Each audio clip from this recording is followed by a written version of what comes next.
much, and welcome everybody. And of course, the Little League World Series now moves over to Lombardy, and the excitement is real high. This is Shutdown Saturday. It is Elimination Day, and nobody wants to have their summer come to an end. It is a showdown of teams that just barely lost, and now they try to survive.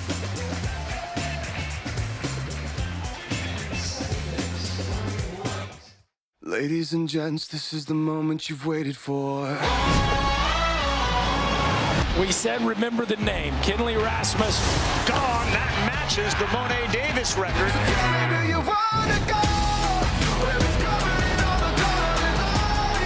13 strikeouts.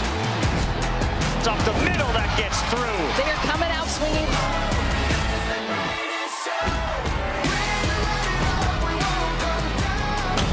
This one's got carried. That's gone.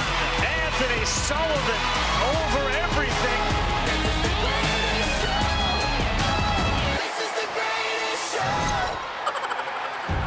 Yeah, a little Sully burger in there with a big fly the other night as we welcome you to our coverage of the Little League World Series. It is presented by T-Mobile. Now, a little cloudy here, but the temperature in the 70s in an ideal situation to sit on a hill and watch two games unfold here at Lombardy. Many of those folks that were down there at Volunteer will make their way up to watch the United States showdown between Hamilton, Ohio and Bridgewater, Massachusetts. Earlier today, Canada. How about this fly from Shaw Osaka, who waved it goodbye, and then they turned it over to their pitcher, Felix Hoyano, who allowed a leadoff single and then retired 17 dudes in a row. And they take care of Australia. It is the 8th consecutive Little League World Series that they lost their first game, Canada, and won their second. And now all four of the teams on your left, they need to win to stay alive. They will play on Monday, the winner, against either Texas or Pennsylvania. Let's focus on our game here, Ohio and Massachusetts. Jess Sims joins us in a moment. My buddy Chris Burke is here. We've seen this team, of course, from Ohio 6 times now. Now, the name on the front won't change, but the names on the back do. And in the year of 2026, it's Treadway who stands out. Yeah, Boone Treadway, one of the most unique stars we have here in Williamsport. He started game one. He pitched them here by winning the regional final. He typically plays shortstop, but today he's taken on the task of being their catcher. You love a guy that's unselfish, willing to do whatever he needs to do for the team. A very multi-dimensional type of player. Yeah, so what is it, Jess? What's going on with this team? Why are they winning so much? Ravi, there's something in the OH2O because this is Westside Little League's 6th appearance here at the World Series, the most in the entire country, all right? It could be because their tap water in Hamilton has been named, the best drinking water in the country, bottled up right here, or it could be the experience of their coaches. Manager Tim Nichtine and Coach Ken Coomer have a combined 75 years experience, and their third coach, Chris Hilton, played for Nichtine in the 1991 World Series right here. Hilton now gets to coach his son, Zach, who told me pre-game that his dad gets all the credit. He taught him to always have positivity and never give up. I see what Jess did there. She went OHIO to OH2O for the water. All right, meantime on the other side, this guy just launches. Ravi, they call him Baby Gronk, and I'm picturing Gronk at 12 years old. It probably would look like Anthony Sullivan. All he does is hit extra base hits. He had 3 hits in the regional.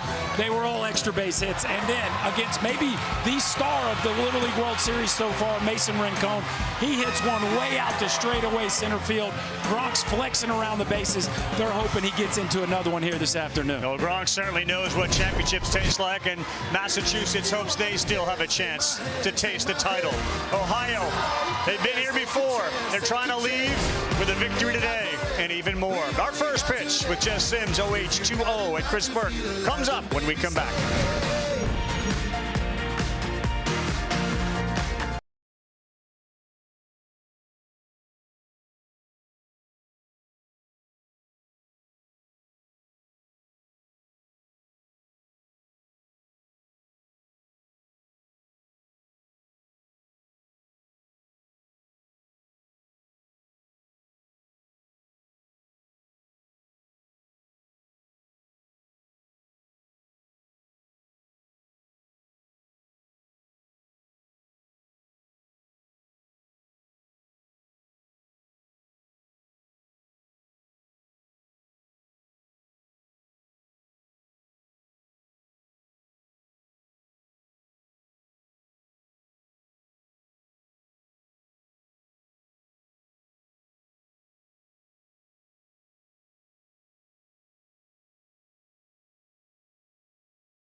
you can see them everywhere. Across every face that made it here.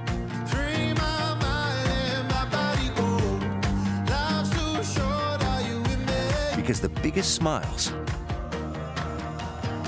belong to the ones who know how special this is. The game is over! They're the reason everyone came.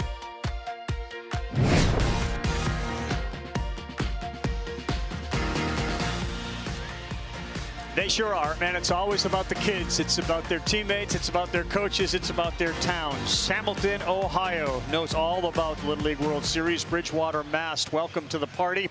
And now each team trying to prolong this party by getting a victory here. Elimination day today.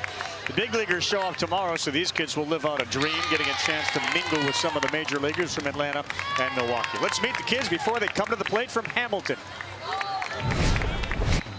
My name is Walker Osborne, and my favorite animal is a parrot. My name is Preston Williams, and my favorite athlete is Jamar Chase. My name is Leo Feltner, and my favorite hobby is fishing. My name is Zach Hilton, and my favorite dessert is Oreo dirt cake. My name is Xander Kincaid, and my favorite artist is Drake. My name is Hudson Von der Eide, and my favorite food is cheeseburgers.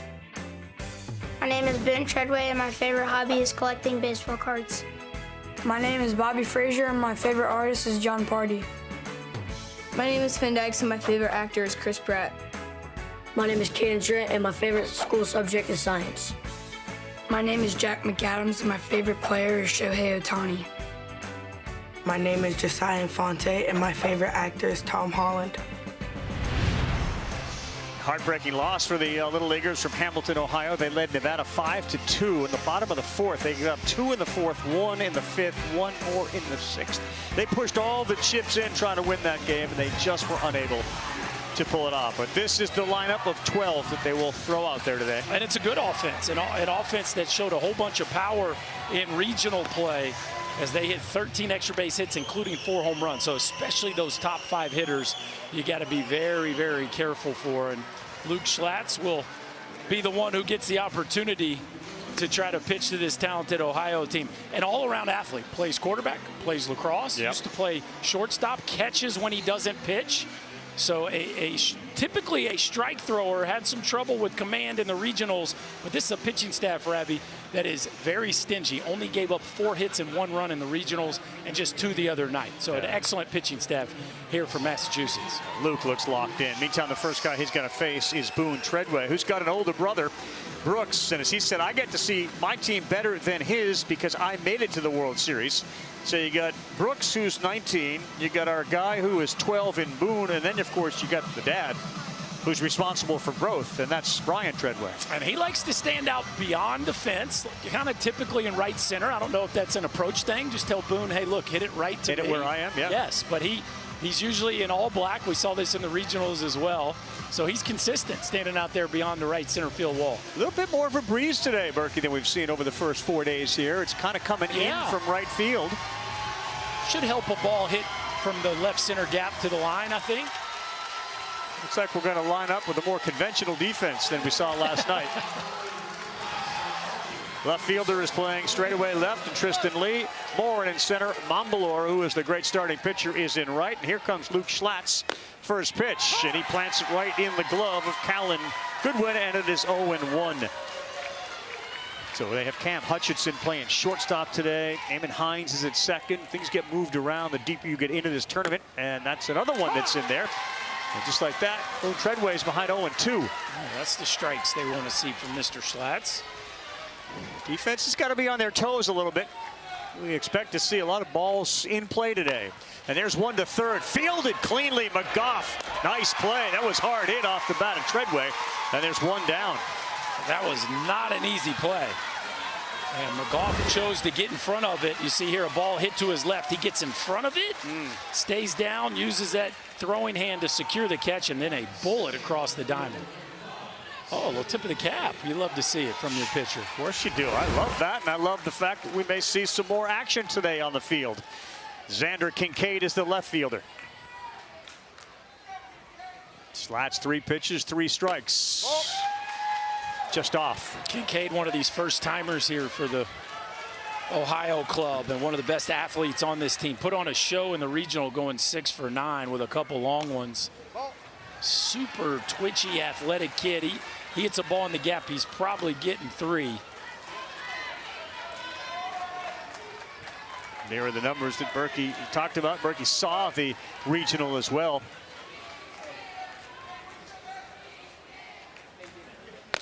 Yeah, he was hitting 5th in Whitestown, and it makes more sense. I like the adjustment. Yes. Put him in the 2-hole. When warm, let's move him up. He likes his water in Hamilton. One thing he acknowledges he doesn't like, coleslaw. Not sure how we distinguish that. Maybe a texture thing. Hey, any pass ball, you're going all right. Any pass ball. So fascinating the way that Schlatt started off Treadway with 3 pitches, all for strikes, and now he backs that up with a 4-pitch walk. None particularly close either, Nope. which was, yeah, odd for sure. Now they'll try to roll the double play against Bryson Williams, the 12-year-old out of Crossroads Middle School in the 7th grade coming up. And that is just a little bit low, close.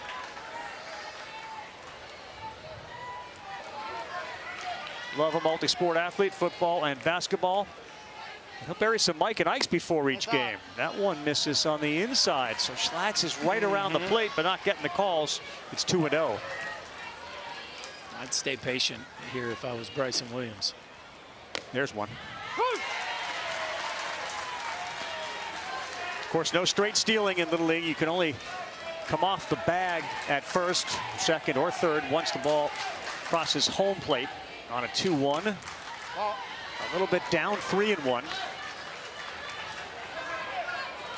The field size is 46 feet away on the mound, so it gets on you quickly. 60 feet for the base pass. And a 3-1. You're gonna have to get some of those, or it's gonna be a long day for Luke Schlatt. Back-to-back walks here. 8 of his last 9 pitches have been balls. Just a review of what you're on home watching, and we're grateful for that. Little League rules. 20 teams started this event. We're starting to peel a few away. 10 on both sides. 10 to 12-year-old kids, most of them 12. All roster players bat in a continuous order, so all 12 before we get back to the top. Zaya Infante, big swing there. It is 0-1. And this is a big swing because that is a big 12-year-old. 6 foot 185. Yeah, that's a 6'1". We're going to bump it up to 6'1". That's a large individual who loved they gave him the green light there. He'll be on the mound today. So again, 46 feet away, 6 feet. If we're going to go extension, he might be able to place it into his catcher's glove. Just flick it. Yes.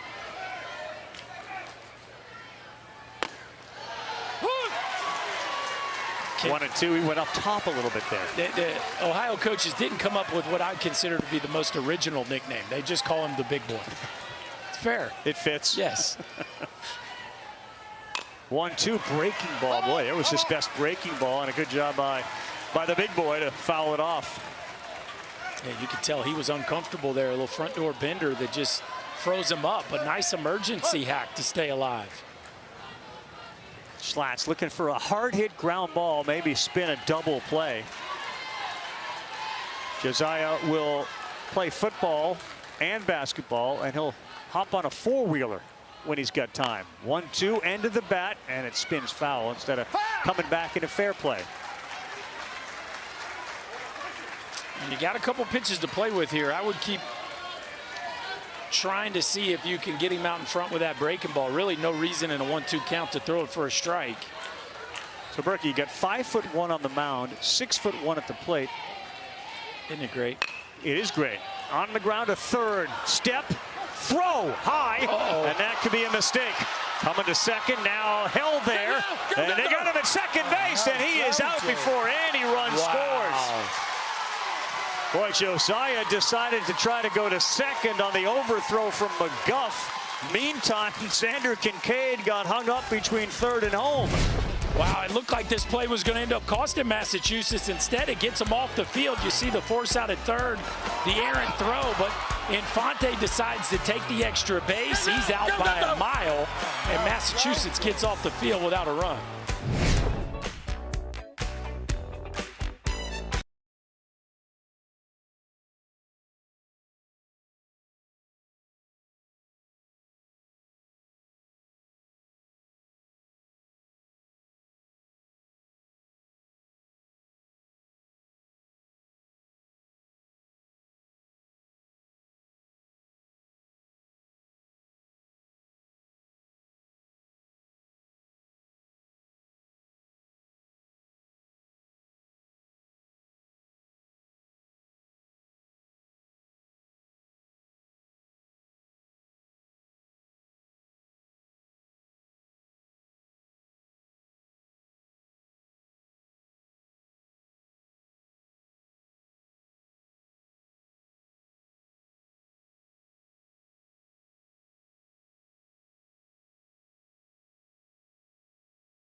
Well, a big double play there started by the third baseman. Mombler made a great play as a backup. And now it's Massachusetts, the New England region champ, coming to the plate for the first time. Let's meet the kids. My name is Luke Schlatt, and my favorite artist is Katy Perry. My name is Jackson Morin, and my favorite food is steak. My name is JJ Gaff, and my favorite team is the Yankees. My name is Calvin McGough, and my favorite player is Mookie Betts. My name is Eamon Hodge, and my favorite food is tuna sushi. My name is Cameron Hutchinson, and my favorite movie is The Grinch. My name is Dominic Mumbler, and my favorite athlete is Saquon Barkley. My name is Callan Goodwin, and my favorite artist is Elle Langley. My name is Judy Simone, and my favorite food is oxtail. My name is Anthony Sullivan, and my favorite player is Ronald Acuna Jr. My name is Tristan Lee, and my favorite actor is Michael B. Jordan. My name is RJ Zackerson, and my favorite team is the Boston Red Sox. So after this game, whoever wins will need to win 4 games in 4 days to reach the United States title game. Massachusetts, of course, lost their opener in a heartbreaking fashion when Mason Rincon walked it off in the 6th inning, part of our opening night fireworks. These are the guys that they'll send to the plate, with Morin leading things off, followed by Schlatt and then Mumbler. That was an opportunity. We keep going back to first innings and how either a team scores, they have men on and can't score, and that seems to dictate a lot of the way the game unfolds. Yeah, and it's interesting, too, because Josiah Infante, today's starting pitcher, the big boy, was right in the middle of the play, and you just wonder how quickly he can move on from a play that really had a lot of highs and lows. Right here, you're thinking maybe it's an inning-to-inning double play. Then all of a sudden you're thinking maybe here's a chance to score. And Ken Coomer, I think he's talking to the runner coming around third. Infante thinks he's talking to him. He goes to second. Mumbler throws him out by 5 feet, and what looked like a good break turns out to be an inning ender. How about Mumbler barehanding it as a right fielder out there and firing a strike? But didn't overthrow it, right? No. Sometimes when you got a big arm, you try to do too much. He just did a nice job playing catch. All right, so you mentioned it. Let's see if Infante can shake that off and throw strikes, and he does there. A 70-mile-an-hour fastball to Jackson Morin, who is the center fielder, just a 5'1", 90-pounder. And we're letting it grow a little bit. Hasn't cut the lock since May. Breaking pitch just outside. 1 ball and 1 strike. You know, when you have a continuous batting order, the top hitters sometimes don't get a chance to bat, you know, a 3rd time. And as a result, when you have an opportunity to score, you really want to. It's 1-2. No question. Yeah, you miss that opportunity at the top of the order to cash in. And it takes a while sometimes to get back to those guys. Certainly a missed opportunity there for Ohio.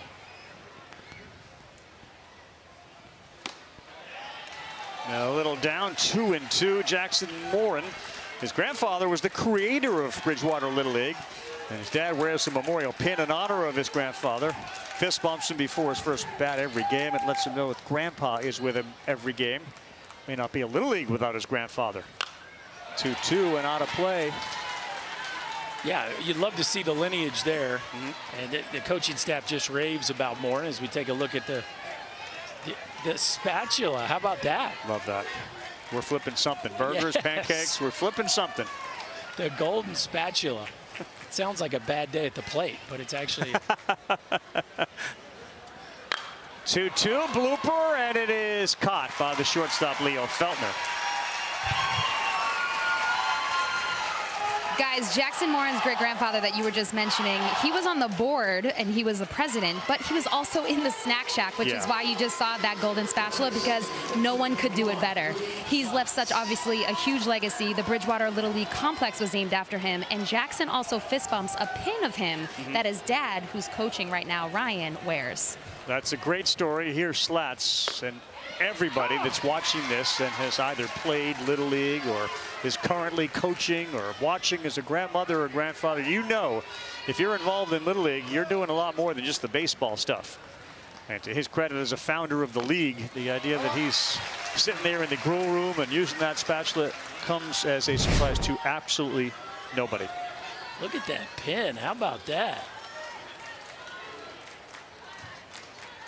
And we get a little fist bump every time we go up. Love that. Yes. Love that. Keeps the connection. The 0-2 to Schlats. got a little heat behind that 72 miles an hour, but just down and away. And you can see if he's throwing strikes, there's some big-time promise in Josiah Infante on the mound. Who looks to have turned the page nicely from the base running situation. Good point. 10th pitch. On the ground, one hopper, and that's McAdams, and that's 2 quick outs. Both on the infield, one a high fly, the other one to the third baseman, Jack McAdams. And that was some sort of off-speed pitch there from Infante. And you see McAdams getting his prep step, playing low. Love to see third baseman get low pre-pitch. They call it the hot corner for a reason. That ball get on you in a heartbeat. If you don't get down, that ball might be by you before you can react. Good hitter here, best hitter on the team. It is Mombler, the right fielder, who made that terrific play defensively. They are shallow in left. That's Xander Kincaid, and still way off the line. Plenty of room down the line. The Dominator had a couple of deep ones.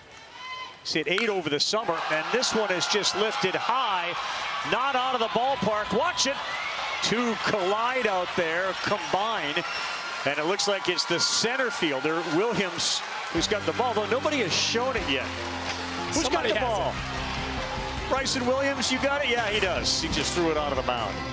This Little League Baseball World Series is presented by T-Mobile. The Little League World Series hits different with T-Mobile. Somebody want to show us the ball?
Hi, Berkey. Coming up, I'll look at what's gone on the United States side. But first, a reminder of what we still have today. Yes, Dominican Republic, always one of the better teams, but losing. So did Japan. Rare to see California, and certainly a team with Kinley Rasmussen coming out of the loser side. But you got 4 teams desperate. Japan, Dominican Republic, 5 Eastern Time, California, Alabama. Our storylines look like this. It's been really close up here at Lombardy. First 6 decided by 2 or fewer, a couple of walk-off wins. Rincon yard in back-to-back games, so he is homered in both. And flashes of the great Louis Lappy, who walked it off for California and El Segundo a couple of years ago. And yes, Cooper Tisson was crazy good. And by the way, so is Noah Kirk, and that last name familiar to baseball folks. He is the cousin of the great catcher Alejandro Kirk, DH. Got ourselves a good crowd, man. It is such a picture, and the place continues to be so special year in and year out as more and more get a chance to come to Central PA and watch a Little League World Series game in Williamsport. Schlatt is back on the mound, and the Great Lakes will send up Leo Feltner, the shortstop. He's an 11-year-old, and he plays a little bit older than that, Berkey. A lot of skill in this kid. Yeah, he's kind of the next one. We talk about Boone Treadway being the guy this year. Leo Feltner will be the guy on this Ohio club next year that leads the way. Roped, watch it, way over the head of the left fielder, Tristan Lee. He will pick it up, and Feltner, an absolute missile that had no chance to land in the glove of Lee, and I don't think Lee catches it, even if he gets a jump going the other way. No, I'm with you, Rav. He takes a very narrow route to this ball, a real shallow angle, and I don't think it matters because he just compresses this ball, a heater up in the zone that he really takes a short pass to, and that ball burns the left fielder Lee, and a stand-up double. And just as we said, he feels like he's the next one. He's pretty stinking good right now, too. He had a hit in 2 plate appearances against Nevada. He's obviously 1 for 1 with that double. There's a strike now to Bob Frazier. No, there was no way, Lee, unless he's back on the track. That thing landed on the track.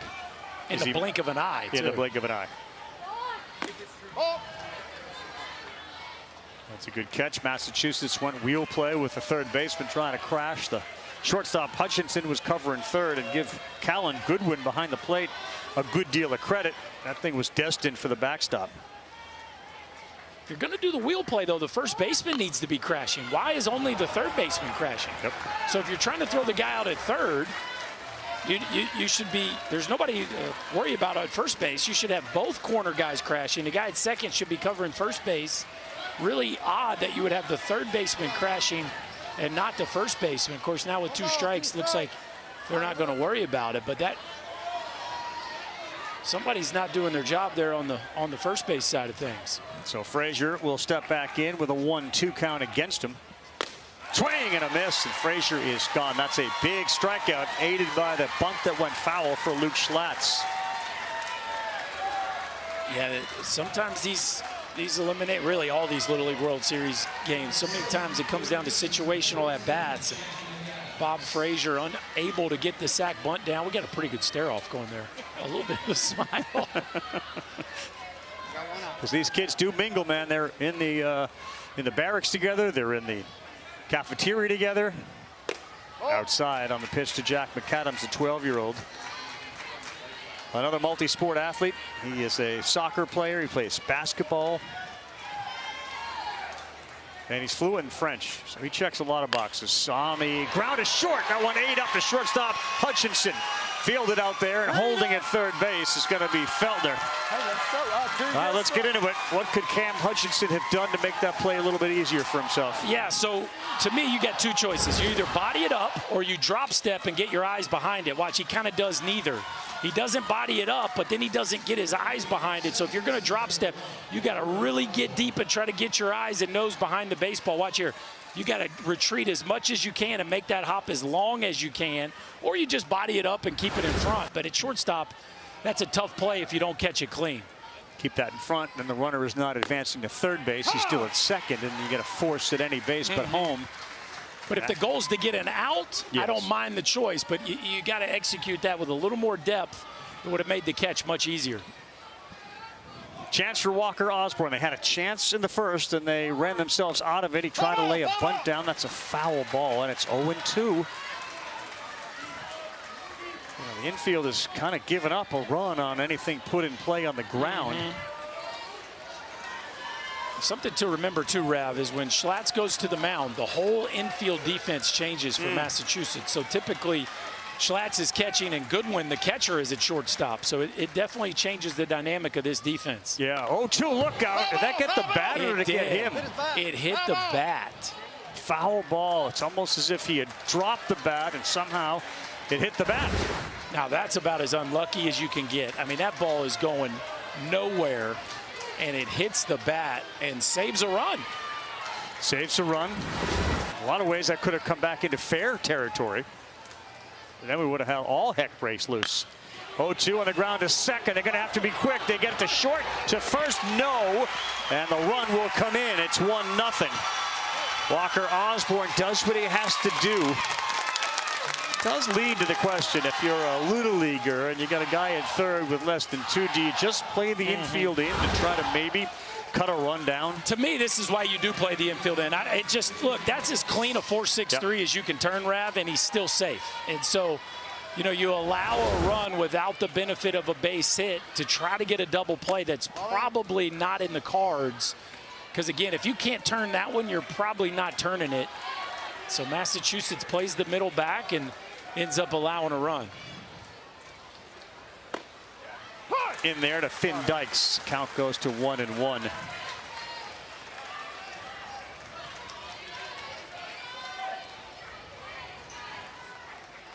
And again, you're not going to harp on it, but that ground ball to Hutchinson, had he kept it in front of him, had he made the play, changes the inning. Those balls are sharply hit. It just makes you appreciate how quick the decisions have to be to make some of those plays. Yep. Dykes on the ground to third. That one is fielded, and a high, slow throw to second. You got to hesitate there for a second, and maybe floating into the outfield. The runner from first, Osborne, might be safe, but nope, not a problem. McGough knew it. He had it whole way. Easy out for me.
Fred has been our mascot for this All-Star season. Whenever we walk out the dugout or walk in the dugout, we always high-five him. He's just the best. Makes me smile, makes everyone smile. Give him a little love tap, and it's a pretty good look. I mean, we're here, so. Yeah, man. There's evidence right there. Tangible evidence. We're here. Fred the Frog is with us. I mean, that is so beautiful. These things take on a life of their own, you know. And you guys all believe it, don't you? Well, baseball players believe it. You can be convinced of a lot if things are going well. It's pretty scary. The coaches, I love the coaches. They're like, it's really annoying, but then yet they have to live with it. Right? What are you going to do, take them away? Yeah, exactly. Freddy the Frog, I think we had some redeemable tickets, maybe skee ball, and then we redeem our tickets. Apparently it was Schlatt's who had the number of tickets we needed to pick up F squared. And Freddy the Frog is enjoying some shut-eye while the team plays right now. On Easy Street. I mean. Back to big Josiah Infante, who pitches the bottom of the second with a 1-0 lead. And that first pitch misses. 10-11-12. Callan Goodwin will lead things off.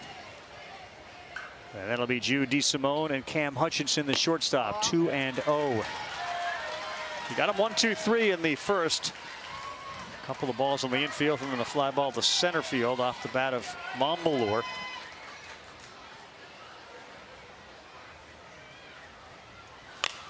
I don't know what John Lackey was like at 12, but I get some Lackey vibes from Josiah Infante. Just a big right-hander who just kind of looks like he's ticked off at the hitters all the time. Big Lack was a member of the Red Sox. So certainly these kids on Bridgewater know all about Lackey, or at least they've been told about him. Like if you're going to take him out of the game, you better like be real convicted because he might shoo you back to the dugout. That kind of vibe. He'll give you a look.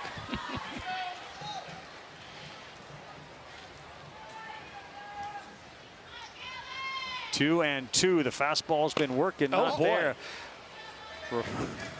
Ward off the knee. Donnie called it.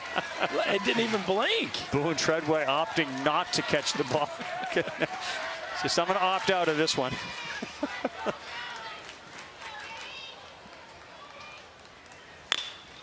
Right back at you. Let's see. Okay. Yep. Smooth play by Infante, fielding his position. Good position, too, after he threw the pitch. And we're kind of joking about that previous pitch from Boone Treadway, but it can't go unnoticed that this is a kid with minimal catching experience.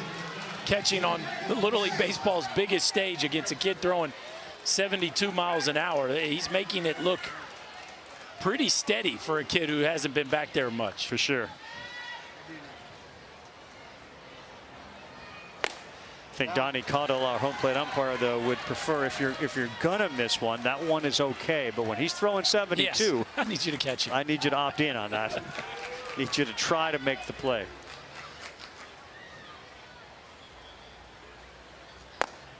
Catcher's obviously a very popular position, though, among little leaguers because you're involved in every play. No doubt. You know, and many times we cite the shortstop as being the best athlete, but man, catchers have a respect of their own that you love to give them because they want to be involved in every play. He's doing a nice job as he snags that one, which came in very hard at 94 from 60 feet 6 inches away. Well, the ability to limit free bases is the biggest part of this game at this level.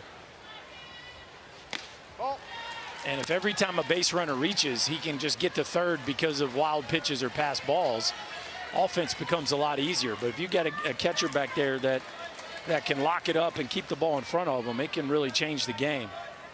This is Jude DeSimone. He was the guy that gave up that walk-off shot to Rincon. He pitched really well in relief, though, of Montbleur. Now he's got himself in a full 3-2 count. He also showed sportsmanship when he tipped his cap to Rincon after Rincon hit the home run. One out, bottom two, trailing 1-0. And the full count pitch.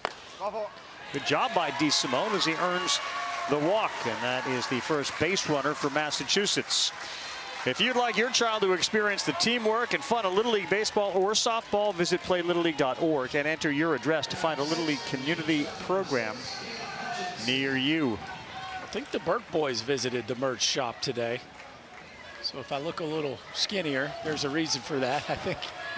The back left pocket, a little light right now. I think so. Are they enjoying it? It's the first time the Burke boys have been here? My wife just texted me. She said, I think they'd rather be here than Disneyland. Is that right? And I'd say that probably checks out. Probably checks. Good for them, and it's great that they're here. Hutchinson looks at one at the knees, in there for a strike. Obviously, you look at Cam up there, it's not a big strike zone by any stretch of the imagination at 5 feet. But there's the line there. He does throw on cologne before every game, and it is a particular type of cologne. David Beckham cologne. Okay, yeah. We got on the scent of David Beckham. That's what we call. He's trying to get that aura, right? That Beckham aura. Feel good, play good. Smell good, play good. That's it.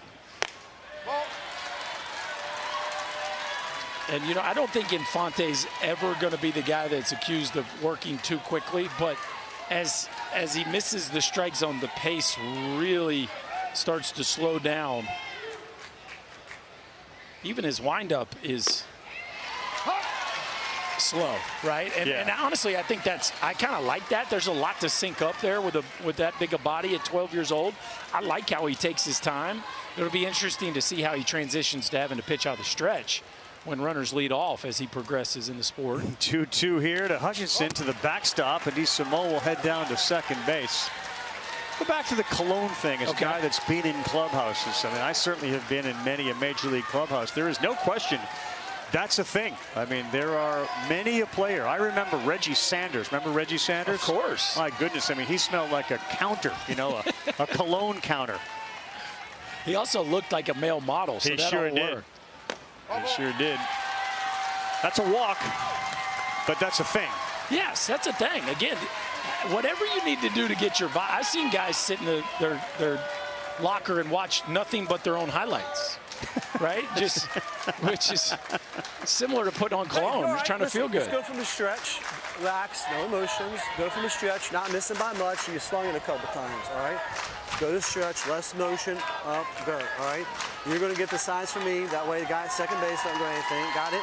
So, Booney, I'm going to relay it to you. You look over here, and you get the signs. Got it? Not a big deal. Let's go, all right? Relax. Get back into it. Let's go. Come on, come on. But you play up. You play up. Yeah. You know, the part about Great Lakes, which we talked about a little bit in touchdown, but 3 of their pitchers are ineligible today. And had they not had the game rained out and not necessarily able to play when everybody else did, they had to come back Friday morning. They went all in. Otherwise, if they played on Thursday, those kids would be eligible. At least 2 of them would have been. So that's why it's really important that they get some length out of Josiah Infante. They're a little thin on the pitching front.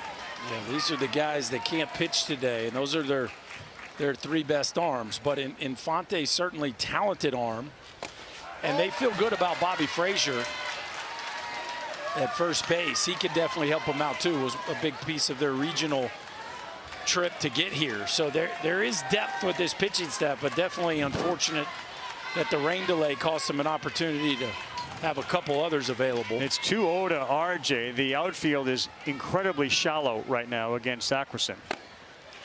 And that was a close one, but a count goes 3-0. And you can kind of sense the coaching staff is aware of Josiah and, you know, the ability of him to get a little loose and wild, and then how it impacts him emotionally.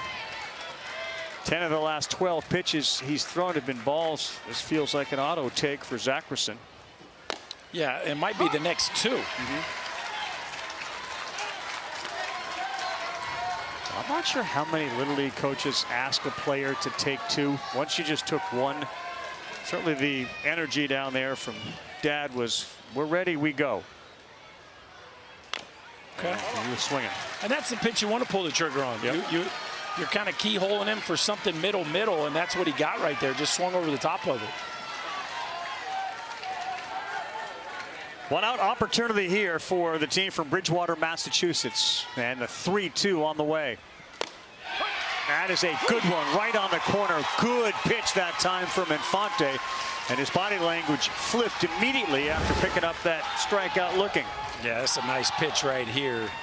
Just a good old school four-seamer dotted down and away. Treadway does a nice job of sticking it. And the second out recorded here is Great Lakes trying to wiggle out of a jam. The home run hitter for Massachusetts steps up. As you said in the top of the show, Gronk. This is Anthony Sullivan. His home run went to straightaway center, just right of the shrubs out there as we look at it. Well, they're aware of it. First pitch breaking ball. We haven't seen too many breaking balls from Mr. Infante. This is about as dangerous of an 8-hole hitter as you will see in Little League Baseball. Ton of room in left field. Kincaid, the left fielder, is playing shallow against a power hitter. That's a great pitch on the corner with some heat. That's why the center fielder Williams and the right fielder Vonderheid are shaded that way. Another one of those hard to pull, hard to get around on.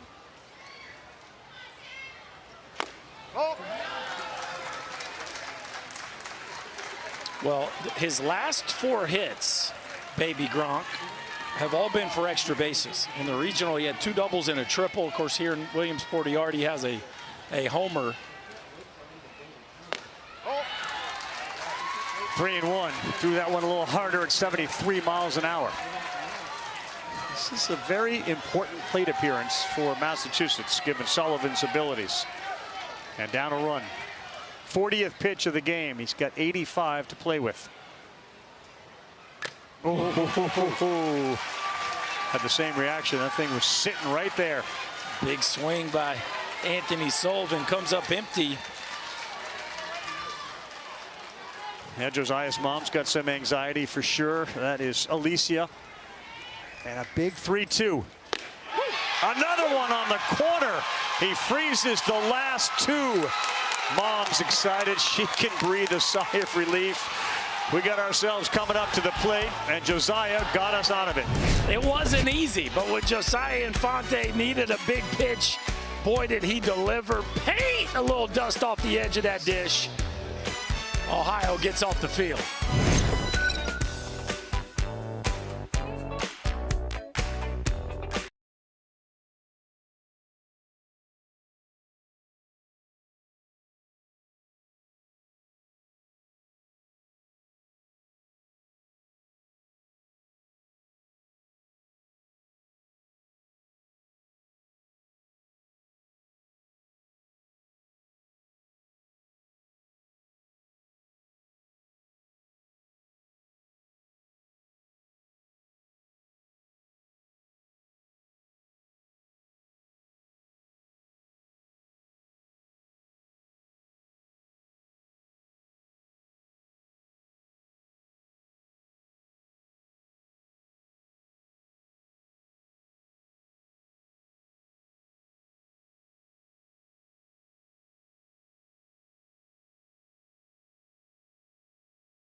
Welcome back. It's the top of the third inning, and we are up on the hill, and it's time for a snack. So I'm with my friends here. We got Sybil, we got Blake, we got, I'm sorry, the Burke boys are in town. We got Lucas, we got Connor, and oh my gosh, boys, girls, we got Uncrustables coming over here for the win for some snacks. Thanks, Uncrustables. I got you. I'm going to pass these out. Ooh, dig in, guys. Which one? Which flavor? Ooh, oh, grape went fast. Oh, the hazelnut. Strawberry's my favorite. Uh-oh, what about the honey? Connor, which one did you get? This one? The hazelnut. The hazelnut. Are you going to share with Dad? Yeah. Oh, wow, Berkey. Raised him right. What about you? Wait. Raspberry. Raspberry. Lucas, what? Oh, Lucas is already digging in. What do you think? Really good. Are you going to share with Dad? No. Probably already be done. Yeah, it's gone. Sorry, Berkey. I tried. It's all good. Those boys need the calories more than me. Wow. What's the ball? Santa Claus Sims up there handing out gifts. Can I still hand you? Wow, I got some pins. Very popular right now. Okay, we in a better spot right now emotionally. Your game changer now fired up? No, still scuffling a little bit. Shut piece. We'll get that bad boy up here. Notaro's got his just fired. Yeah, two things will attract every kid out there: a camera, or Jess Sims carrying around a tray of Uncrustables and whatever else she's got in her pockets. If it's free, it's me, man. That stuff extends. Little pin. That's a valuable commodity, man. Yes. That is treasure right there when you get a pin. All right, Burks, we're going to the third inning here, and that first pitch comes sailing inside with Ohio leading 1-0. They got their run when Leo Feltner hit a double in the second, and he was moved around and scored ultimately on a 4-6 fielder's choice. So it's 1-0, and that one is down. We thought we'd see a little more offense today, but both these pitchers have hung in there. Still early, but so far so good by both these right-handers. 3-0 to Zach Hilton is his 10, 11, and 12. Hilton, Caden Trent, and then Hudson Vonderheide, who will down the 12 spot. And we get back to your guy Boone Treadway, who you talked of at the top. Hit a good hard ground ball to third, his first plate appearance. 3-0, and that is 3-1. Pretty cool here too with Zach Hilton and his pops, who played here in '91, and now he's one of the coaches on this staff. Such a neat lineage of making it to Williams. There's not a whole lot of fathers and sons that can say they both played Williamsport. Yeah, and there's not a lot of coaches who can say, I coached your dad, you know, and now I'm coaching you. That doesn't happen very often. How about this? Look at old Timmy Nickteen back in the day. Chris Hilton there standing right next to him. That's pretty cool. Now Chris is a coach on this staff. We're going to see something here with Caden Trent. Maybe a little bunt action. Nope. First pitch misses to go 1-0. One thing Tim Nichtine told me before the game is if they think the command is starting to wane from Schlatt's, they'll put the take sign on. He said, Chris, I'm old enough, like I don't care about hurting these kids' feelings. If I think they need to take, I'm gonna put the take sign on. There was the international take sign. A lot of guys use that fist. No more fist. 2-1. 2-1. Well, we got there he is. But look, anybody that's been around the sport of Little League as long as he has and coached as many players as he has and dealt with as many parents as he has, give him credit. We're back to the take sign. Here we go. Not afraid to throw the fist up, Ref. No. Nor are we afraid to say, hey, hey. No Caden, confusion. Talking to you. Hey, take it. Now walk. Hey, get that back. I think we might see a fist here.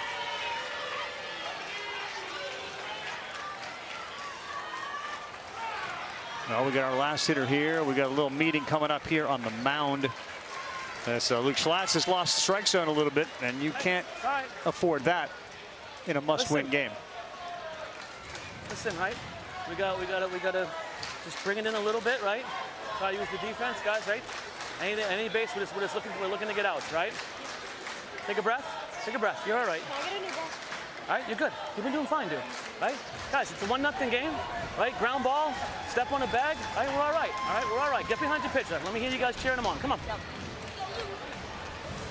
Accent after my own heart as a kid from Massachusetts, and we lose the R's a little bit on some of the language we use, which I love. Since the start of the state tournament, Bridgewater, Joe Lazaro, that's the Little League, had gone 6-1. They'd outscored their opponent 60-20 coming in here. We are locked and loaded for a potential bunt here. And Hudson is not making any secret about what he's intending to do unless he yanks it back, but everybody just froze. Well, and it's interesting. You got J.J. Goff at first base, Gaff, excuse me, that's playing way back there. And again, they're doing this deal where the third baseman's crashing, the shortstop's going to third, but we're not crashing at first. If you got to force out at the base here, you might as well crash your first baseman. Ball down. Pick it up.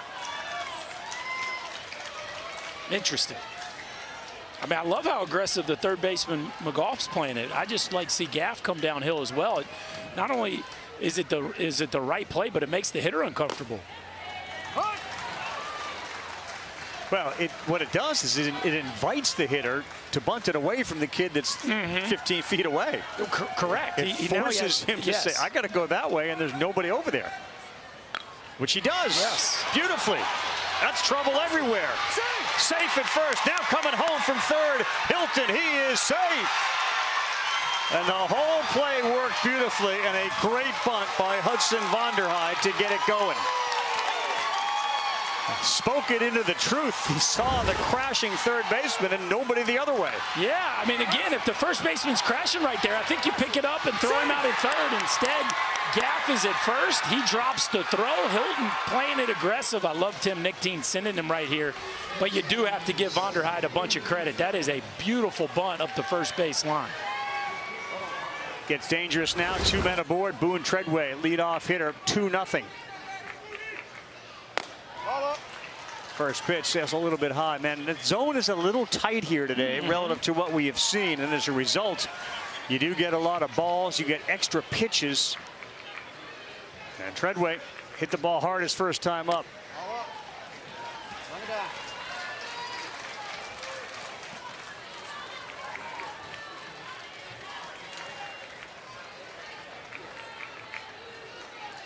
Two balls, no strikes. And Schlatt's a little rattled. A couple of those were real close and not going the way that the pitcher wanted it. So we're going to send somebody down to the bullpen to start warming up.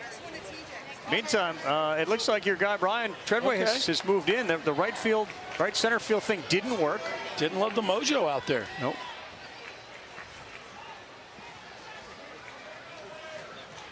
R.J. Zackerson maybe ran out there at 13. Gate malfunction, now functioning properly. Back to the game at hand on a 2-0. You know what? You can kind of feel the helium coming out of the balloon a little bit. Yeah, Massachusetts definitely feels like they're on the ropes here. Lands a 3-0. Got to do the same thing. We talk about the continuous batting order, how sometimes it's hard for offenses to find momentum, but this is a dream scenario. Top of the order, nobody out, runners on the bases. And now they're loaded. And Luke is in trouble out there on the mound, looking for a lifeline. 3 walks and a single in the inning. 1 run in, and Xander Kincaid stepping to the plate. Feels like RJ needs to get hot quickly. Now you got to go infield in here, right? You're already down 2. Yeah, I would think, and they've done it at the corners. They're staying up the middle there, and nobody out. Yeah, you got to bring everybody in.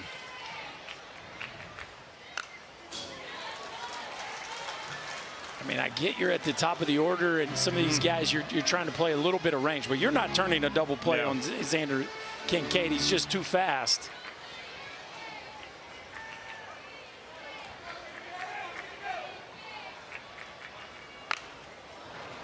A little break there. That was a ball, but on a check swing foul, Schlatt's is ahead 0-2. Interesting here at this Little League World Series this year. We've seen a couple of these situations where there's nobody out and bases loaded, and pitchers have gotten out of those jams at least twice. Schlatt's really needs to do that here, and he will get one out on a sword. Xander Kincaid is gone. See if that buoys Luke Schlatt's a little bit. That's 3 big pitches right there to get one of the hottest hitters in this Ohio lineup. A 4-seamer that rides up in the zone. Kincaid can't put on the brakes, and there's one. It feels like almost a certainty in Little League Baseball. You get the bases loaded, nobody out, you're going to score, but we've seen it a couple times. That's down. I'm with you. I'm still confused, even with the double play getting you out of this, why the middle infield is back. Hard to imagine that Bryson Wilson is going to get doubled up, especially after he does his traditional Mike and Ike's before batting. I mean, that is a solid way to get yourself a little extra step. Right? A little energy boost. 3-0 and nowhere to put him, and now Luke is back listing again. Bryson Williams' grandfather started collecting cards when he was 9 and 10. He had about 150. Michael Jordan and Jackie Robinson. That's a card. That's going to be ball 4. That's going to be the 3rd run. And it may be time for Mr. Zackerson to have his son out there in right field in that bullpen. At the very least, get him back in. Careful here now. Yeah, the big man. He hit 1 home run in Whitestown that was as loud as any ball that we saw all week. Just a missile into the left center field seats. He knows what's the situation, and he rips one. Nearly got his base runner, but he didn't. 1 run is going to come in, and that's going to be it. That thing was hit so hard, it nearly clipped Caden Trent out there at second base. How in the world did he get out of the way of that? I'm not sure. I'd love to see the exit below on this one, Rev. That is scorched. Oh. Just missed his foot. Treadway out there who avoided it. The nimble feet of Boone Treadway to get out of the way of that 1-iron. That's like a Tiger Woods stinger back up the box. The dreaded knee knocker. Almost an ankle breaker. Looks like Luke Schlatt's day is done, and here comes our guy from the bullpen. We'll take a timeout. Interesting story around the kid coming into pitch. You want to hear that when we come back to Williamsport.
All right, Jess, there's always the story behind the story, and as our new pitcher comes into the game, there is a big story about this kid on the mound. There sure is, Ravi, and one that's probably the most inspiring that I've heard so far. So RJ Zackerson was born with a TBX4 mutation, which affects bone, leg, and lung development. So currently, right now, as he's on the mound, he deals with lung disease, hypertension, and is scheduled for a foot reconstruction surgery when all of this is over on September 18th. So pregame, I got a chance to talk to both RJ and Dad, who's coaching, Coach Tim, and they said the doctors at Boston Children's Hospital are in awe of RJ and what he's been able to accomplish with this condition. We send him all the love now and in his upcoming procedure, and appreciate him sharing his story because he's touching so many that are watching. Yeah, no doubt about it. Thank you, Jess, very much. And Boston Children's Hospital, among the best in the country and the world, and the idea that doctors there are astounded at this kid's ability to do what he is doing speaks volumes about his heart, more than his arm or any other thing that he's dealing with. Incredible story, and even more incredible to think that he's towing the rubber here at the Little League World Series. I mean, what a journey it has been. And it was RJ who said to his dad, yes, I'm comfortable making this story public. And they are certainly aware that they don't want to make it an excuse, but it was RJ on the mound who said, yes, I'm comfortable talking about it, not running away, I'm not hiding from it, and God willing, I'm going to survive this thing and continue to play any sport that I want. 1 ball, 1 strike. And about as dangerous a hitter, not named Infante, as you can get. We saw Leo Feltner rocket one to left field. The outfield is playing a little deeper now. We went off speed there and nearly landed it. Yeah. Feels like Zackerson not exactly a fireballer, so that feels like a pitch he's going to need if he's going to be able to get through the heart of this order. And Feltner gets a one to hit, and he drives one left field corner over there. Lee there, running catch, tagging from third base. Treadway, he is in. Nice play out there by Tristan Lee, ranging to his right, but it's a sac fly and an RBI for Feltner to make it 5-0. But another nice piece there by Leo Feltner, just showing us the ability to keep his arms close to his body. Watch him get inside that baseball right there. Maybe he caught it a little bit off the end of the bat. Tristan Lee does a nice job of ranging to his right and made it kind of interesting at the plate, but Treadway tags up. Ohio adds their 4th run this inning, their 5th run overall, and now Big Joe Infante takes a little breather. Yeah, Felder's got in to pinch run for him. You can do that with pitchers and catchers. A good Little League rule. And now Frazier will try to add to what's a 5-0 lead now. Good pitch there for strike 1 from Zackerson. That's what you got to do before a game. You get your mom and say, let's just rock out to some 90s tunes. And I need you, Mom, to help me with this. We're going Pearl Jam, Nirvana? Sure. Like what's the 90s du jour if Rav was DJing it? Yeah, I would imagine when we say sort of jam out, well, we're probably dance party in the kitchen, right? And I think that's what we're doing. You think we're just listening in the car? Maybe both? Maybe both?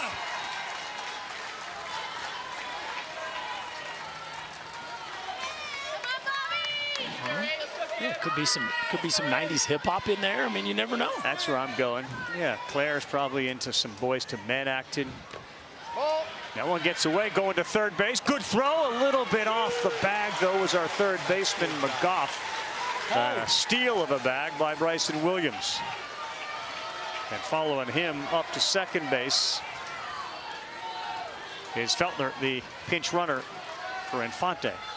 Well, it just that part of the game. I mean, 5 runs feels like a mountain to climb against Ohio, but boy, would it look a lot better than 7 walking off that field. This is an at-bat that Zackerson just feels like he has to win to keep his club with a puncher's chance here. Yeah, we've seen stranger things on this field. So many of the games at the Little League World Series at Lombardy have been tight. Couple of walk-offs, a handful, more than a handful of games decided by 2 runs or fewer. 3-2 pitch in there, and it's spoiled and off the screen.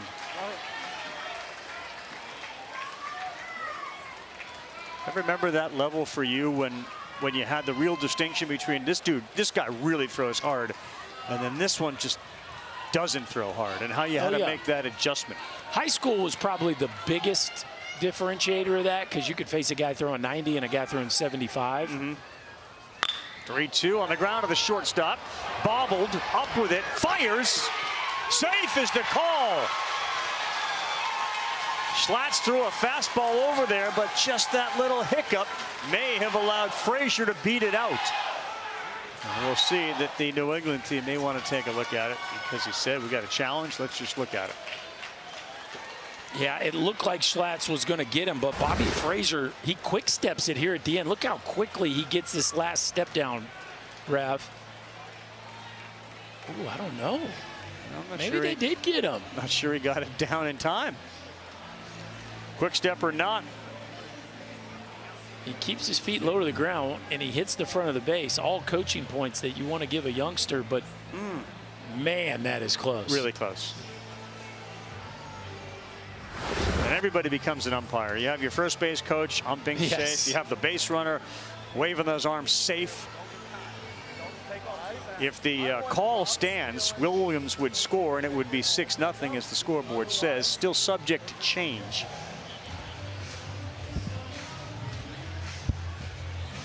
You know, your awareness as an infielder as to who is at the plate and the speed they have, too.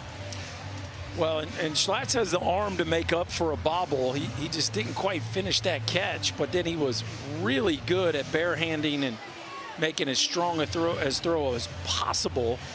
This is one of those that you wonder if you just defer to the call in the field. I mean, it is what the umpires would call a banger. Yeah, I thought that first replay was you were like, ooh, I'm not sure. I think the first replay made it look more like he was out. The second one kind of cast a doubt on it. This one right here, glove, foot still up. Yeah, and it's when the glove moves, right? Is that when we define a catch, when the glove moves? It's moving there. I mean, it's closing now. Yeah, you're right. So I think he's out, Rev. And like you said, you know, 5 is a lot easier. This one feels a little closer, because now it's on the bag, and it looks like the ball's still kind of floating in there. Like that's too. Look, this is above my pay grade. Yes, and this is where one of those, to me, like once you've looked at it for this long, call in the field. Okay. You sort of got a time limit. You're big into the time limit. I am. You want to move things along. Well, I mean, if you can't change your mind in 60 seconds, you've seen 2 or 3 looks. Yep. And the app gives you, you know, some good insight. Love where his head's at. I'd like it even more if he had a little earphone in there and he's listening to the broadcast. Yeah. He would know that we're pretty lost. he would rest assured that they don't know what they're talking about up there. So let's just see what happens down here on the field. But it is a huge call, because this inning would stay alive. It would be at 6. Yeah. Instant replay, still work in progress as far as just sort of how quickly we can get the definitive answer. And the truth is, there may not be a definitive answer. And in that case, you defer to the call on the field, which in this case is safe at first base.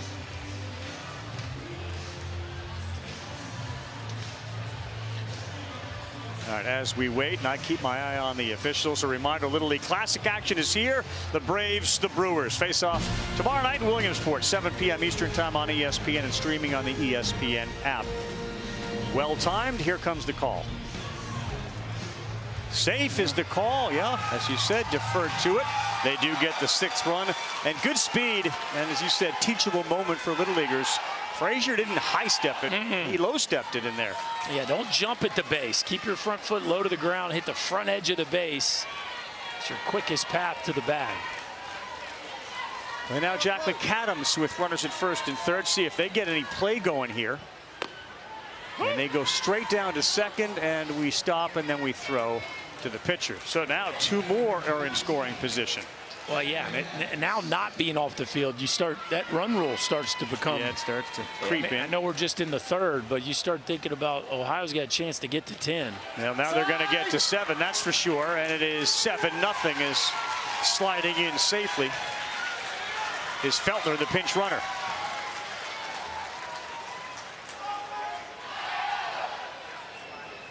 7. We need them all.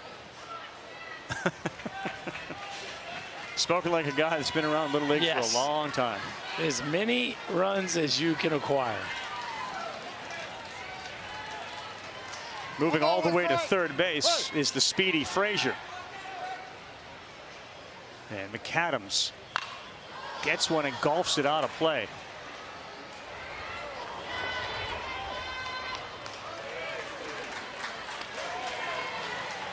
Oh, goodness.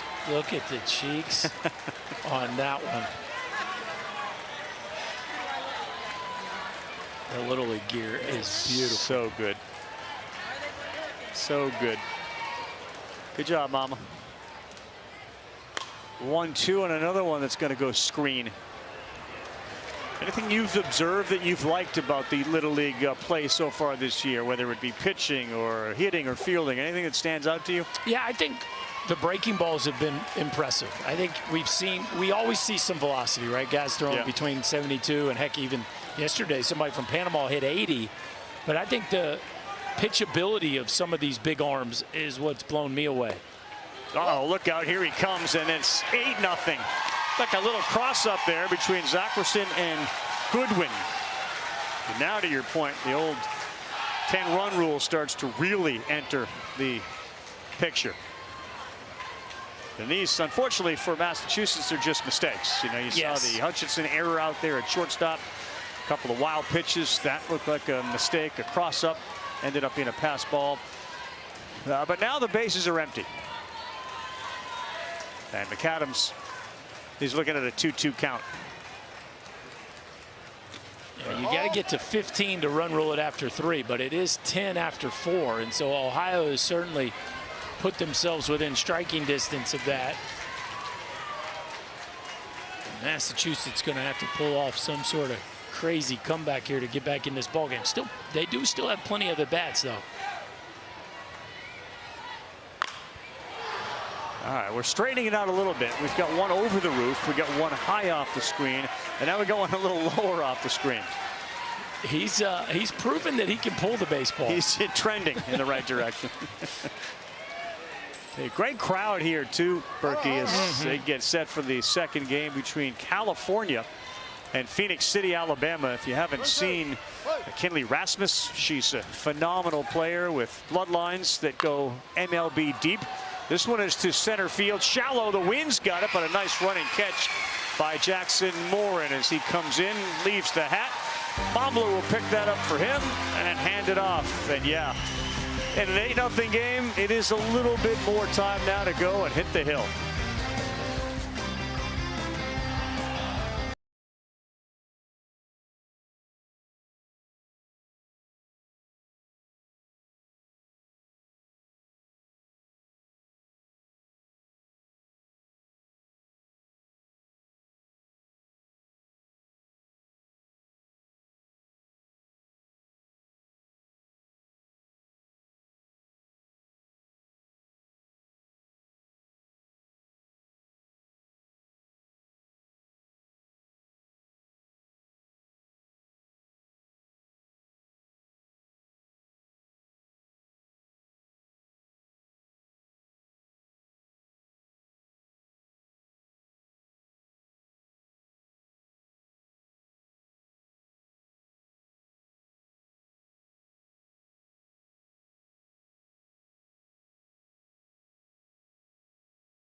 Welcome back to ESPN's coverage of the Little League World Series. It's presented by T-Mobile. Pause. Game Changer, the official scorekeeping technology partner of the Little League World Series. Coach smarter, connect live and replay the action on Game Changer. It's the #1 youth sports app. Live the game like never before. Thanks for coaching us up there. Pause. Yes. Graphic. Read. Love it. Little League, you're always teaching. Always trying Fundamentals. to teach. Yeah.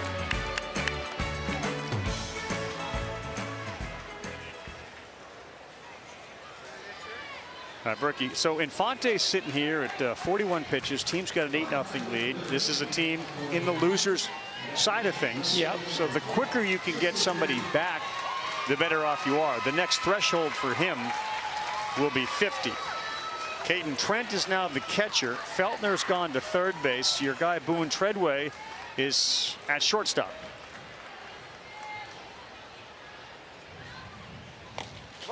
And it's been a while since Josiah's been on the mound. The last time we saw him, remember, he struck out the last 2 that he faced. Yeah, so 50 pitches, you'll only need 2 days rest. And I would think that's exactly what their plan would be. Yeah, that would make sense. And you talked about the defensive switches. Caden Trent has been their traditional catcher.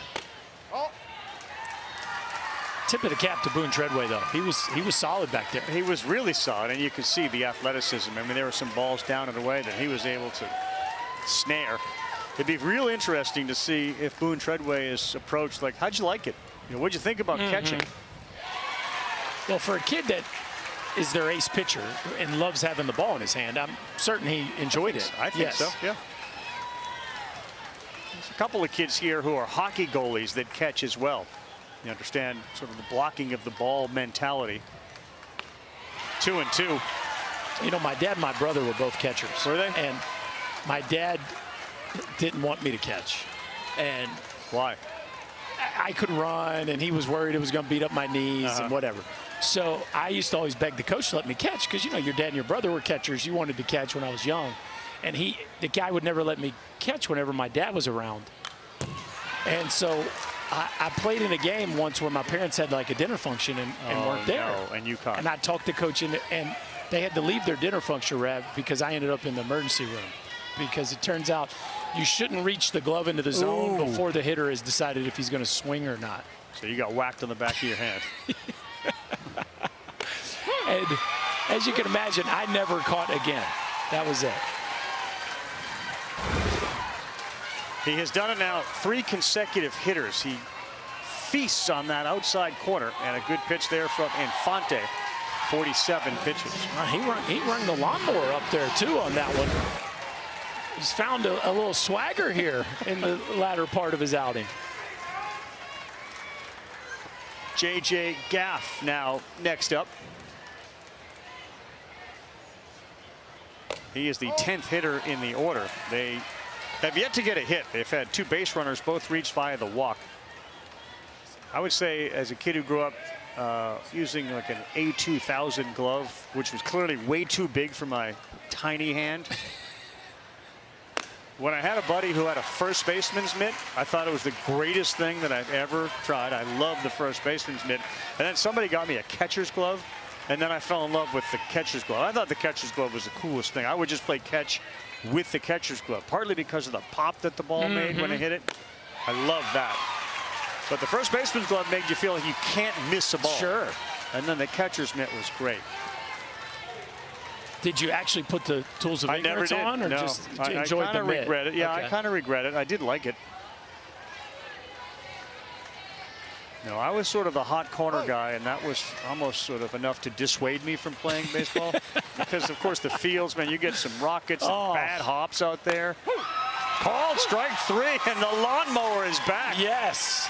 Cut some grass, Josiah Infante. Rev it up, big fella.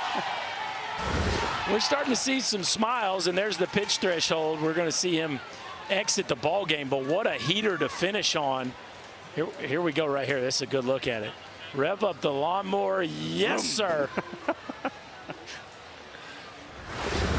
You understand me? All right, you're going to go back to first. You're going to right field. So again, with the team coming out of the elimination side, up comfortably 8-0. Infante throws 51 pitches. will require just 2 days of rest.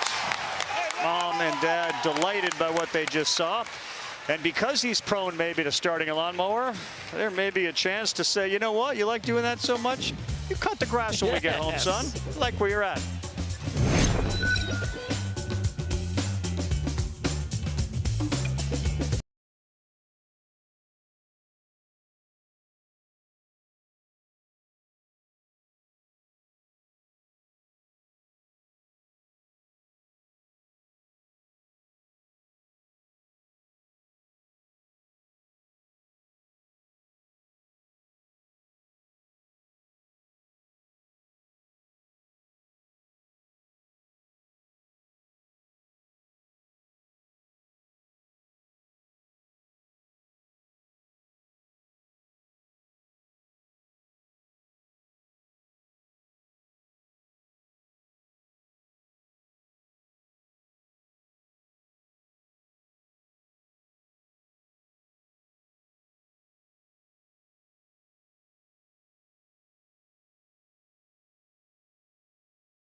Coming up next over on ESPN right here, Tokyo, Japan, and the Dominican Republic. You could argue that that could be a game you'd see later in the week on the winner's side. Japan and the Dominican have both lost today. Clearly, it's not impacting the way that the kids from the Dominican Republic are thinking. Of course, baseball runs in the veins of both of those teams. Follow the amazing kids. They experience their own Little League World Series adventure. Download the Little League World Series app and watch highlights. See the photos. Find out the schedules and more. Available in the app stores for Apple and Android devices. Chris Burke, Carl Ravitch, Jess Sims. Joe McCoy calling the shots today as our producer. He, of course, the author of the great Landry laundry line that people around the country still buzzing about. A phenomenon, one would say. Yeah, it was. Certainly the McCoy family was all about it, saying, way to go, Dad, heard your name on TV, and that was funny. A lot of ways to get famous in this world, Carl. They sure are. We got a new pitcher, Leo Feltner. We may have a new pitcher for Massachusetts in the next half. Yeah, we figured out the lock system out there, so it's quick to get in and out. Anthony Sullivan's got 3 baseballs in his right hand. And Calvin McGuff looks at one inside. 2 down, bottom 3, 8-0 Ohio. Winner lives to play another day and will return after tomorrow and have to win 4 days in a row. Nice play, Leo. Okay, and there's Josiah over there to stretch. That's 3, boys. That's it. And our guy has not had much time to warm up either. It's all coming apart right now.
Baseball World Series. It's presented by T-Mobile. The Little League World Series hits different with T-Mobile. Chris Burke in town right now watching Josiah Infante and Fuego Infante, the way he dominated there, striking out 4 in a row before handing the ball off to his good friend Leo Feltner. We get the scuba going on. Okay. Little Cam Ward action. The celly that we've seen across the country, that and tarps out, kind of the rage right now. Oh, we got it up. Cardboard live.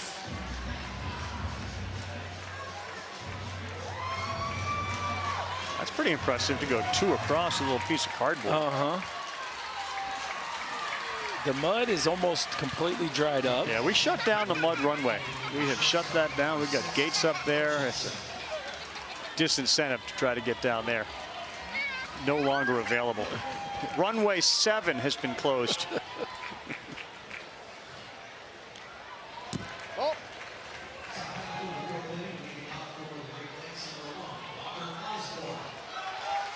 So Walker Osborne bats for the 2nd time, and between he and Finn Dykes, Hilton, Caden Trent, and then Vonderheide, we will get it back to the top of the order. They will hit then Treadway for the 3rd time. There is a player on Massachusetts who hasn't batted yet.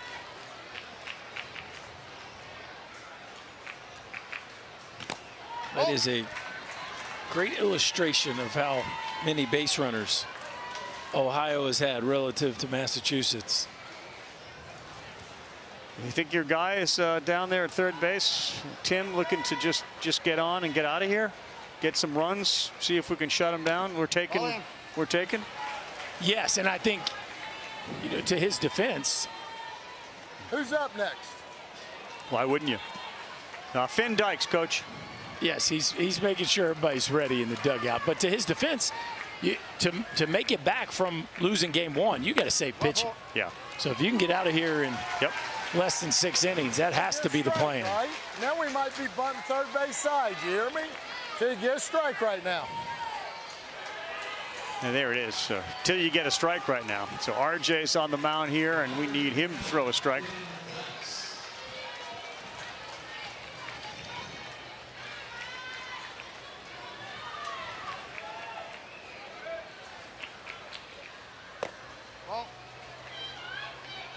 Can't quite tell what Donnie Cottle's move is, because it looks like he's kind of getting into the position to call the strike, but not. So he kind of pulls the string on that. Looks like Sarah's taking pictures of Finn. Whoa. Tight one right now, Rev. I'm not quite sure where that ball was, that it wasn't a strike. But in any event, 2-0 to Dykes, whose mom Sarah and Ben are out there watching. There you go. Now, we've had some interesting ones. Our guy Joseph Tigner's down there at 3rd base. Last night, man, I couldn't quite get my head around it. He would bark the call, but then there would be a pause, and then there would be the move. Boy, would he stay in the batter's box? A good bunt. Throw is not in time. He crept up in the batter's box, and then the Finster might have put the brakes on. Did you see what I saw? Did he stop? Yes. Well, watch Calvin McGough. Watch where he starts there at 3rd base. And Finn Dykes sees it, sniffs it out. Now, he does get a good jump on it. Like, give him credit. He's coming downhill here. But as you said, Rav, he stops. He catches that thing full speed and then chooses to stop, loses all his momentum, takes a little longer, and that's a bunt base hit. Look at Hilton. He goes square. Uh-oh. Wow.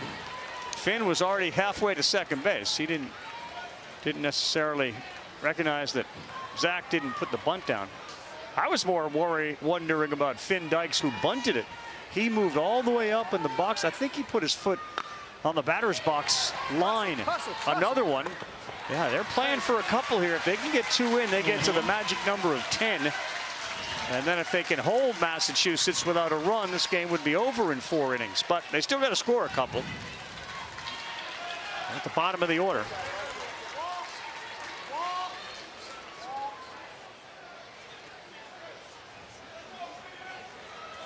There's been a lot of action from McGough down there. Perfect position now for Ohio to capitalize on a chance to shorten this ball game.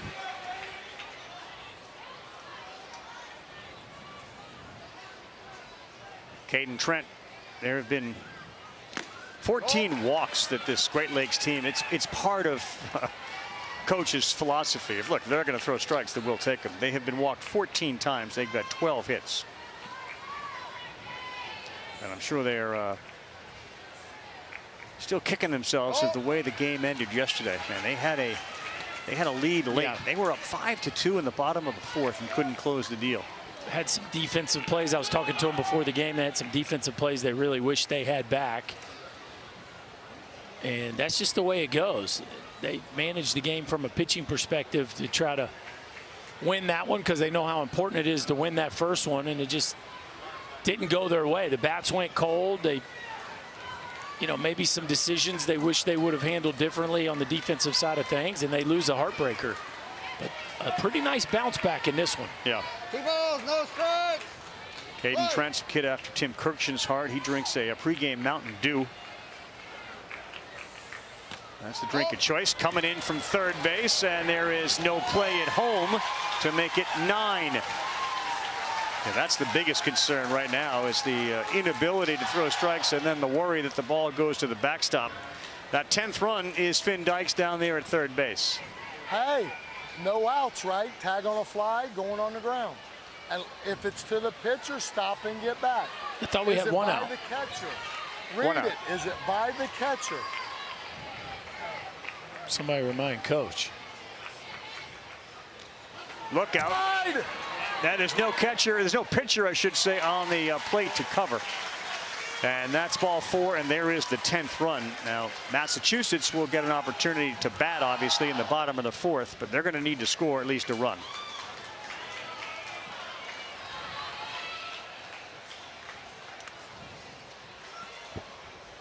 Here comes father to son. Don't cry. Hey, you can't. You can't. You can't. Let me see the ball. Hey, you did a good job. All right? You did a good job. All right, go take a blow. Go take a blow. All right, hey, you did fine.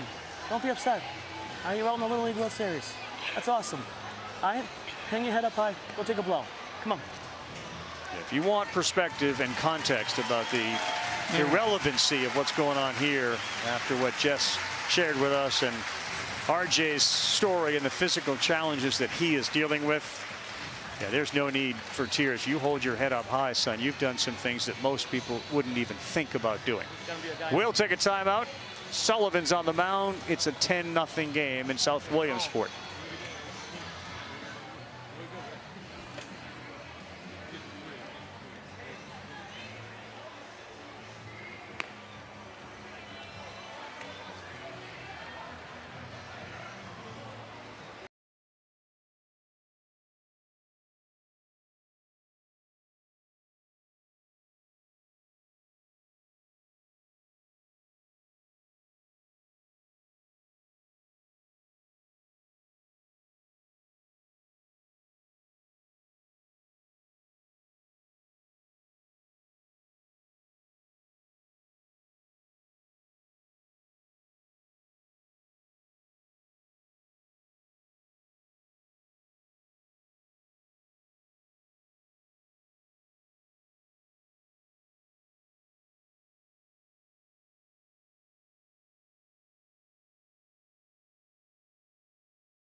Williamsport, Pennsylvania, back to the ESPN coverage of this Little League World Series presented by T-Mobile.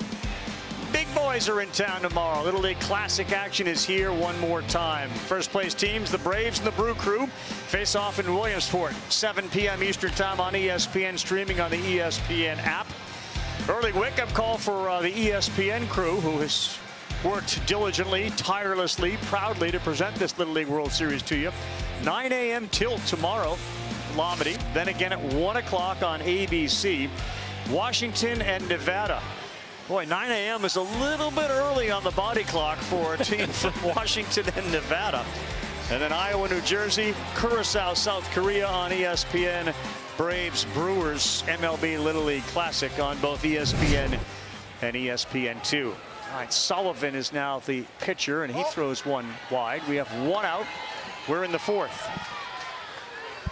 Mizorowski and Sale pitched yesterday against each other, and the Miz was able to win that one. And he didn't have his best stuff. Only a couple times scratched 100.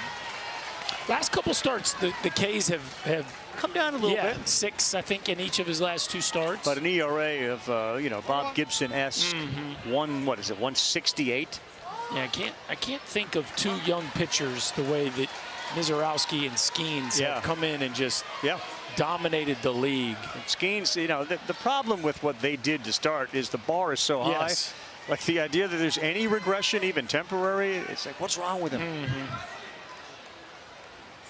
I think of the reasons that you and I would lose sleep at night, Paul Skeens is not going to be on that list. He'll be all right. And again, like you said, the bar, it's a career sub-2 ERA. So when he has a tick under 4, people will think the sky's falling. Swing and a miss there, and that is strike 3 to Hudson Vonderheide. But we will hear from Jacob Mizorowski, who's going to join us in the booth at 1 o'clock on ABC. It's like he's just not far removed from Little League baseball age. He's just not. Love to hear him tell his story about being a later bloomer and then literally becoming the hardest throwing starting pitcher on the planet. On the planet. You know, what the Brewers will tell you as we get set to watch the Brewers and Braves tomorrow night is this is a pitcher who is maturing in front of our eyes, who can do it without throwing 102. And did that really well yesterday. Stay in there. Front runner for the National League Cy Young Award. But I think all those guys, the young one, fireballers especially, once they start answering the bell every 5th day, a couple years in a row, they start wanting to pitch a little more. Yes. It's the major leagues is a grind to take the ball every 5th day, and the thought of striking out 12 to 14 dudes every time out, it's not realistic. No, I think we can both relate to that. Yes. We're over that. I mean, you don't hit it 320 every drive, Raph. Some days are better than others. Take out that till 5 wood and let's peel a slice down the just to get in the fairway. That's right. I don't need to go Rory every time we tee it up.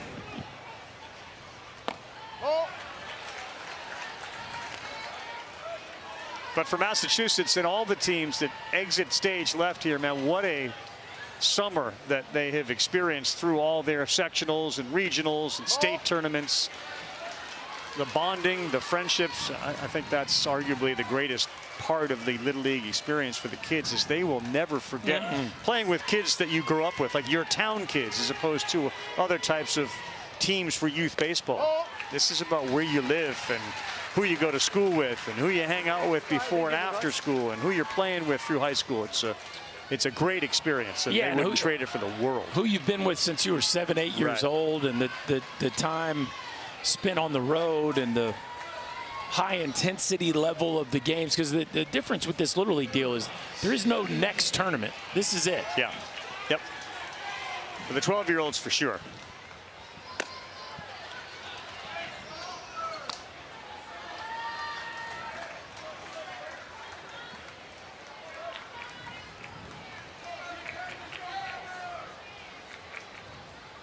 That's why I'm a big fan of this kind of model. It mimics high school baseball. There's one end of the year tournament. You either win it or you go home, right? And same way in college baseball, Major League Baseball, a regular season builds to one postseason tournament. Yeah, popped up center field.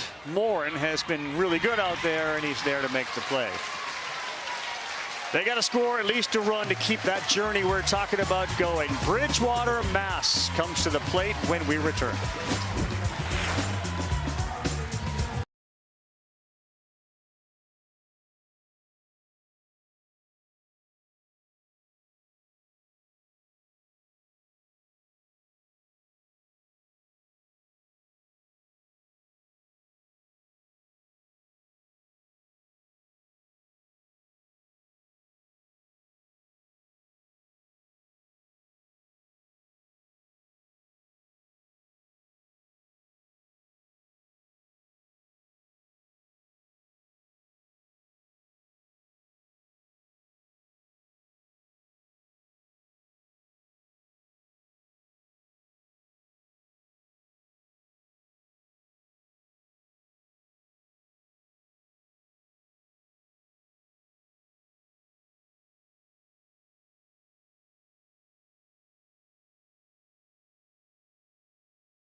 Team Japan making their way down to Volunteer Stadium for the biggest game of their summer, an elimination game, as they get set to deal with the Dominican Republic. Jessica Mendoza and Flava Frage, who's back in the house, will be with me at 7 Eastern Time. You're on ESPN for California and Alabama. Great Lakes looking to extend their stay here as a team still in title contention. They got a 10-0 lead. Our guy Leo Feltner is on the mound. Little League rules: when it's 10 runs and it's the 4th inning, that will do it. So Feltner gets the ball. He gets a lot of love from his teammates out there. And we are getting set for the bottom of the 4th inning. Eamon Hines will bat for the first time. That is wild. Isn't that wild?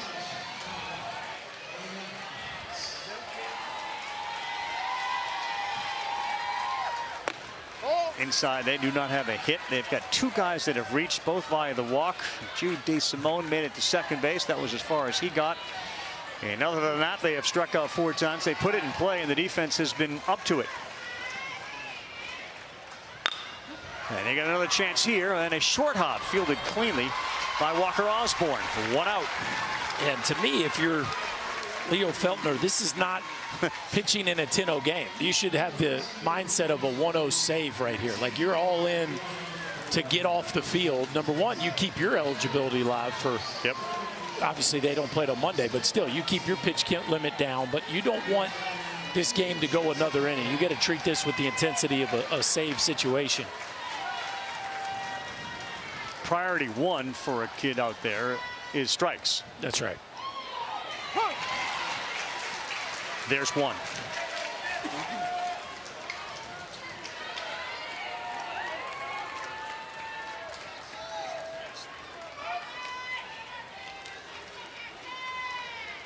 Ball. 1-1. And if you're Massachusetts, to get back to the top here is to feel like you have some hope. Morin, of course, is the consummate table setter for this group. On the corner. Been batting leadoff since he was 9 years old. Very, very comfortable. The guy that they've put in the top of the order for a long time. Back to what we were talking about, these groups sticking together for so long. That ball is touched to center field, ranging over there and making it look simple. Is Bryson no relation to Bernie Williams, but he certainly made it look a little Bernie Williams-esque out there in center field, the great Yankee. That effortlessness, yeah. Gliding. Yes. A glider. By the way, Jackson Moore, who hit that ball, hit it really well. He said he wants to become an accountant because he believes he'd make a lot of money. But he's also a kid that tree skis. Do you know what that is, how risky tree skiing is? No. Yeah, I mean, it's not on a traditional, run on a mountain. You go through the trees. You carve your own path. Okay. Think dirt bike. Yeah. Going through the woods, except you're on skis and snow, and you can't really see some of the stumps and things. Kind of a daredevil type. Yeah, there you go. All right.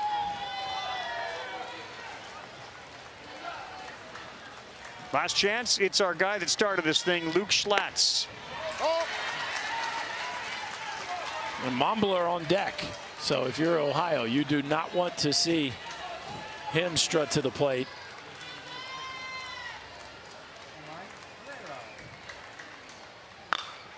Slow roll to third. McAdams across the diamond to do it.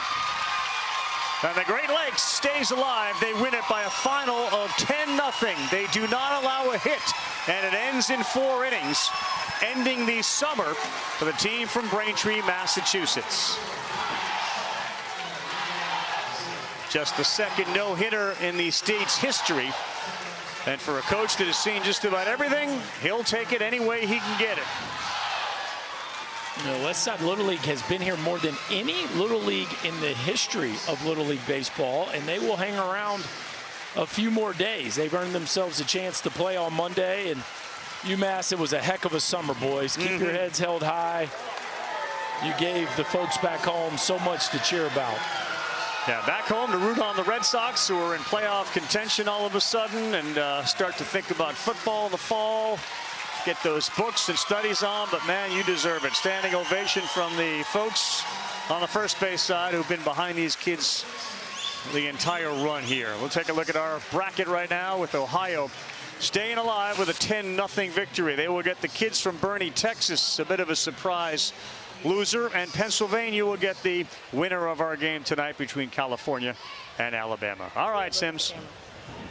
Josiah, congratulations. What was it like pitching a combined no-hitter at the Little League World Series? It was awesome. There was so many things that were so cool about it, and I'm really happy about doing that. What was one memory that stands out?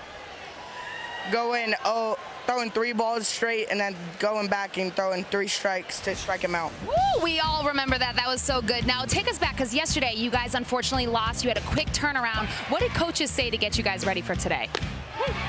Nothing really. We just got to learn from our mistakes and get better at them. Now, your dad is a former baseball player. What's he going to say to you about your performance today? He's going to say it was really good. All around. All around? Yeah. Amazing. Congratulations. Go celebrate with your team. Thank you. Yeah, rip that cord, man. Get that lawnmower running. And he's right. There was a period between the second inning where he struck out the last 2 and then the first 2 in the third, in which we were revving up the Toro, baby. We are cutting some blades. Good job by that team. Berkey, enjoy the night with the family. Thanks very much for being here. We'll see Frazier and Mendoza tonight for our next game here. And we'll see the kids from California. I'm Carl Ravitch. We're going to send it up to the top of the hill. That is where Lowell Galindo is. Lowell. Carl, thank you so much. Here with Devin Travis, and we all know hitting is really, really hard, especially when dudes are throwing cheddar from 46 feet away, which is the case in Little League Baseball. Devin, Josiah Infante, Leo Feltner with a combined no-no, the third that we've seen since we started this Little League Baseball World Series on Wednesday. So pitching dominating the headlines, and it dominated for Ohio as they stave off elimination for at least another day. Lowell Galindo here with Devin Travis, who played here in Williamsport in 2003. What'd you think of the boys from Ohio? Well, first off, everything starts with pitching in the postseason, and they delivered today. I mean, to think about the fact that there's been three no-hitters already here in Williamsport. It's unbelievable. I was so impressed, though, by the bounce back. They lose 6-5 to Nevada. They were winning in that game 3 times, gave up 3 different leads. To be able to respond like that today, just 5 hits, 9 walks, but a patient approach and just a complete performance today. And speaking of the bounce back, that's going to be the storyline for Japan, because not only are they trying to bounce back from a loss, they were one of the teams that got no hit. Kurosawa was able to no-hit the Japanese All-Stars. They're all business. They've got the bow in, locked in, ready for the Dominican Republic coming up in about 17 and a half minutes on ESPN.